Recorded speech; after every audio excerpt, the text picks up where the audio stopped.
Thank you, WandaVision, for helping to put a spotlight on someone who has long been a star and fan favorite in the comics for many out there, Monica Rambeau, currently known as Spectrum, and who will likely end up going by the moniker Photon in the Marvel Cinematic Universe. Honestly, I just love when any of these characters get lifted up. I love doing spotlights on characters like Agatha Harkness and Monica Rambeau. It's so much fun. Monica has close ties to Captain Marvel both in the MCU and in the comics, and made her first comic book appearance in Amazing Spider-Man Annual Issue 16.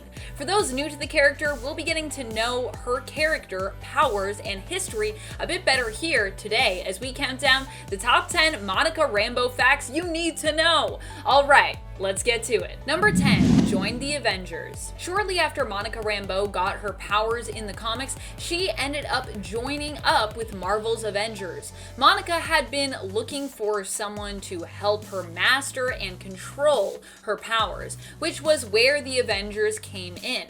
After being helped out by Iron Man a bit in this department, who began with testing out and monitoring her powers, the Wasp invited Monica, who was known by the name Captain Marvel at the time, to join the team.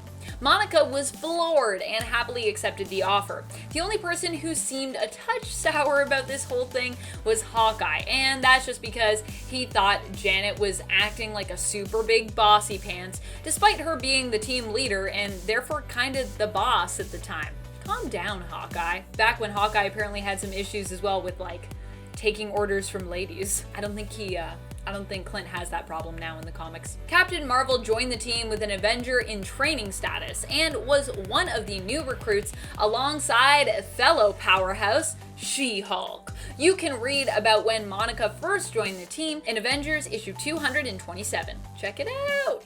I don't know why I looked down. I'm just looking at my audio. Everyone's probably like, what's Amanda looking at? Just my audio, just watching it go. Number 9, her parents. In the film Captain Marvel, we were introduced to a young Monica Rambeau and Carol's friend and Monica's mother, Maria Rambeau, who in the films, we learn knew Carol from them both being pilots in the Air Force. Despite both Maria and Carol being more than capable pilots, US Air Force restrictions at the time meant that they actually couldn't fly in combat. So instead, they became test pilots for Project Pegasus, a collaborative project between the organizations of NASA, SHIELD, and of course the Air Force itself, which is probably how they got involved.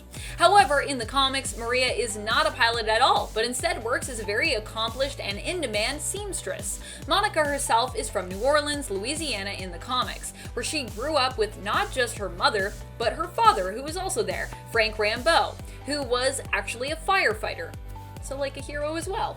You can meet Monica's parents in issue 246 of the Avengers, where Monica reveals to her parents that she is actually a superhero, and it's actually really adorable. You should definitely read it. Just good old wholesome fun. Also, I just love when people have super supportive parents in comics, and I'm like, yay! Number 8, the first female Captain Marvel. Fun fact, did you know that Monica Rambeau was the first woman to adopt the mantle Captain Marvel? It's true! In the comics, Monica Rambeau made her first appearance in costume in that famed Spider-Man Annual, and she was introduced to us as Captain Marvel, a name that previously had only ever been used by the Kree warrior Mar-Vell himself, the very first Captain Marvel in Marvel Comics. Monica would eventually decide to give up this name so that Vell, Mar-Vell's son, could actually take it on, but only after using the name herself for well over 10 years. Vell would also then steal her next moniker as well, by the way. In fact, in terms of superhero identities, Captain Marvel is the name Monica has used the longest in comparison to any of her other mantles. So she's kind of the real Captain Marvel. Other than Mar-Vell, I guess. But he dead right now, so yeah. Number 7, first team up. Her first team up started like so many have in the past, with some confusion that ultimately led to a fight between the two heroes teaming up. Of course, this team up was with none other than Spider-Man. When Monica first arrived in New York, Spider-Man came across her and sensed danger. Thinking she might be in danger, he decided to follow her. It was also kind of creepy that he followed her in the way he phrases it. But anyways, Monica ended up having to fight off a couple of thieves who tried to steal her purse, and was therefore in a very defensive mindset when Spider-Man reached out to compliment her handiwork, having witnessed the fight. Also, Spider-Man, you probably shouldn't like touch people after they've just been in a fight. Just a suggestion. Instinctively, Mana reacted by blasting him without looking. His spidey sense didn't see that one coming. It was only after she had reactively attacked that she noticed, oh my goodness, he's Spider-Man. Oops. And then she's just like, he's probably fine. I gotta keep going. Bye, Spider-Man. I just love that. And friends, before we move on to our next spot, if you are enjoying this list and you want more like it, highlighting some of these side characters who are going to be like propelled into the spotlight even more with, of course, their involvement in the MCU, be sure to give this video a big thumbs up. Also, it really does help us out here at the channel, so thank you for the engagement. Number 6, created by... Monica Rambeau was a character created by John Romita Jr. and Roger Stern. Initially, when it came to her look, Romita intended to use actress Pam Grier as a model for the character they were building, but Marvel Editorial didn't agree with that look for the character and insisted on a different model. While the look of the character moved further and further away from that original inspiration, Monica still has kept a lot of the action-packed, badass feel of the actress who inspired her. Pam Grier has been referred to by Quentin Tarantino as cinema's first female action star. Grier is best known for her body of work in the 70s, where she starred in a ton of action films, including Foxy Brown. In Tarantino's 1997 film Jackie Brown, Pam Grier starred as the titular character and actually received many award nominations for her performance, including a nomination for a Golden Globe. Sadly, I don't think she won the Golden Globe though, but still, being nominated for a Golden Globe is amazing. Number 5, Police Lieutenant. Well, in the MCU, we have been introduced to an adult Monica who has her eyes on the stars and was eagerly pushing for S.W.O.R.D. to move towards protecting the Earth from space. Before the snap happened, in the comics, Monica was a bit more grounded when it came to her life's pursuits. That is, before she got her powers. Monica initially was working in the New Orleans police force as a lieutenant for the New Orleans Harbor Patrol, which I think the equivalent in the real world is actually like the New Orleans Harbor Police.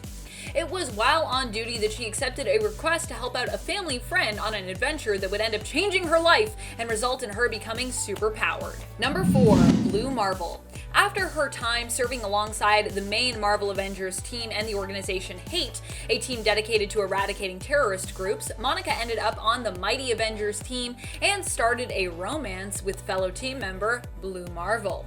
The Mighty Avengers banded together as a result of the main Avengers team being off-planet during the events of Infinity, when on Earth, Thanos actually returned along with his Black Order. Oh no! Mighty Avengers, assemble. During this instigation, Monica found her life threatened after being exposed to the effects of Proxima Midnight's spear. Blue Marvel was able to help save Monica's life, but discovered that as a result of this event, her powers actually had been affected. The two became close, with Blue Marvel Adam Brashear, who is also kind of part of the Captain Marvel family of heroes, helping Monica to learn more about her powers and how they affected her genetic makeup. While romantically involved, they realized that the power-up Monica had received transformed her into basically a cosmic immortal being. Wow! Speaking of cosmic immortal beings, number 3, her powers are impressive! If you've ever wondered who some of the fastest Avengers are, Monica would definitely be among them. Her powers allow her to manipulate, absorb directly, and transform into different types of energy. This grants her the ability of flight and also means she can move and react at the speed of sound or of light, depending which energy form she takes. She can manipulate light to alter her appearance and even use this ability to impersonate other people, though this really is only a light construct, a visual construct, and does not result in any solid changes being made to her makeup or her biology. In many of her different energy forms, she can also become invisible and has also been said to have a cosmic level of awareness or sensitivity due to her being more energy now than human really, even in her neutral state. Her powers having changed her own senses, basically. There was also a time when Monica kind of became a little more depowered to turn down how OP she was. But yeah, she's really OP now, which is great. Number 2, many different names. As I alluded to earlier, Monica Rambeau hasn't just been known by the name Captain Marvel. That was simply her first superhero codename. Currently, she is known in the comics by the heroic mantle of Spectrum, but she's had a few other names as well. Other than Captain Marvel, though, none have stuck around for quite as long as that first name. After Captain Marvel, Monica took up the mantle Photon, likely the one we'll see her use in the MCU in honor of her mother, Maria Photon Rambeau. She held that mantle for just over 9 years in the comics before becoming known as Pulsar in around 2005, and then finally moving to her current name, Spectrum, around 2013. Number 1, leader of the Avengers. That's right, Monica Rambeau wasn't just the first person to take up the mantle of Captain Marvel after the man Marvel himself, she also ended up becoming the leader of the freaking Avengers. This happened after the Masters of Evil were defeated in issue 279. Wasp had been leading, and she was looking for a much-needed break. Monica herself thought Captain America would be a good replacement, but he, in turn, actually nominated Monica, feeling he was too busy with just other priorities to lead at the time. Almost everyone else agreed that Monica was pretty much the best pick, and so Captain Marvel became the Avengers leader. Monica would lead until she became injured in issue 294 and was replaced as a leader by the sinister Dr. Druid. Dun dun dun. Fortunately, Druid's manipulations would be uncovered, and he would soon be exposed for the true villain that he was. He deserved it too. Monica was literally injured, and he implanted in her mind that she should nominate him. No, no, no. Are you excited for Monica Rambeau to unleash her powers in the MCU? Are you hoping for that Carol and Monica team up in WandaVision? Or just that we get to find out what all that shade was about that Monica kind of threw at Carol? Are there any Rambeau factoids that are your favorite and didn't make our cut? Share them in the comments below. And speaking of comments, it is time to turn to some comments from one of our latest videos, Top 10 Agatha Harkness Facts You Need to Know. Man, I had so much fun writing that list too. Ronan Cohn asks, my main Agatha question at this point is, does Ralph even exist? And if so, who is he? Oh my goodness, this is a question I've been asking since the beginning. I don't know. I kind of think it's Evan Peters, but maybe it's not. Some people are like, maybe it's Senior Scratchy, but I think that's obviously a reference to her son, Nicholas Scratch. So who knows who Ralph is? Is he real? Is he not real? He better be someone or I'm gonna be sad. If they're just like, oh, he was just a joke. Lols, I'm gonna be like, no, not lols. I need it to be a person.